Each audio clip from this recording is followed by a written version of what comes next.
dewasa, yaitu antara usia 13 sampai dengan 19 tahun. Nah, sebelum masa remaja, seorang anak akan melewati masa peralihan atau adolescent, yaitu antara usia 9 sampai 13 tahun, yang dikenal sebagai masa pubertas.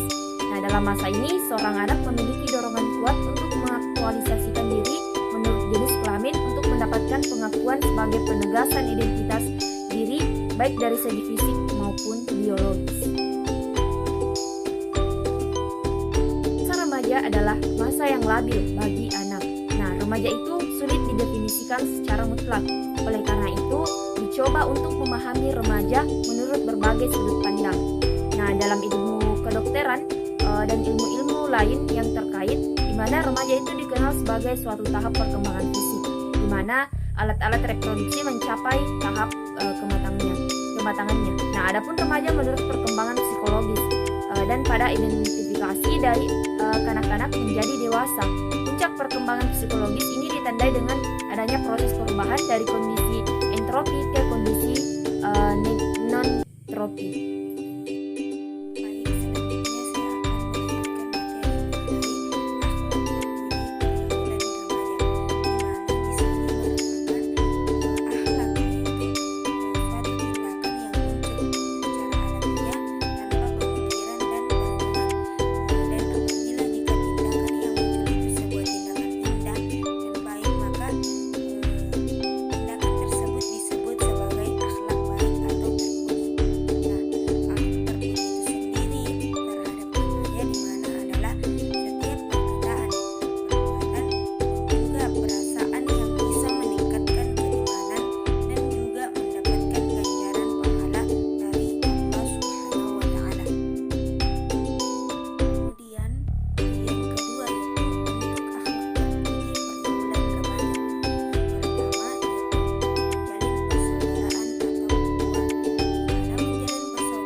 bentuk dengan apa yang kemudian diistilahkan dengan kenakalan remaja. Kenakalan remaja adalah gejala sakit secara sosial pada anak-anak dan remaja yang disebabkan oleh satu bentuk pengabaian sosial, sehingga mereka mengembangkan bentuk perilaku yang menyimpang. Istilah kenakalan remaja mengacu pada satu tentang yang luas dari tingkah laku yang tidak dapat diterima sosial sampai pelanggaran status hingga tindak kriminal. Tercela dalam pergaulan remaja yaitu pergaulan bebas. Dalam lingkungan masyarakat yang normal,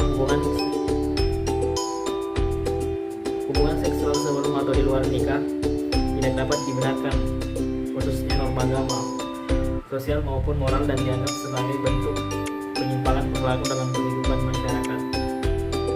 Hubungan seksual akan dianggap sah dan dibenarkan apabila seorang sudah resmi menikah. Jenis hubungan seksual semacam ini dapat berupa pelacuran, kumpul kebo, dan perkosaan. Selanjutnya yang kedua, tawuran antar pelajar. Masalah kenakalan remaja sering menimbulkan kecemasan sosial karena dapat menimbulkan kemungkinan generasi yang tidak baik, sebab anak yang diharapkan sebagai kader penerus bangsa tergelincir ke arah perilaku yang negatif. Perbuatan kenakalan anak itu diantaranya dapat berupa perkelahian atau tawuran. Yang ketiga, mengonsumsi minuman keras. Alkohol dapat disebut sebagai racun protoplasmik yang mempunyai efek depresan dan syarat, sehingga orang yang mengonsumsi minuman alkohol secara berlebihan akan kehilangan kemampuan untuk mengendalikan diri,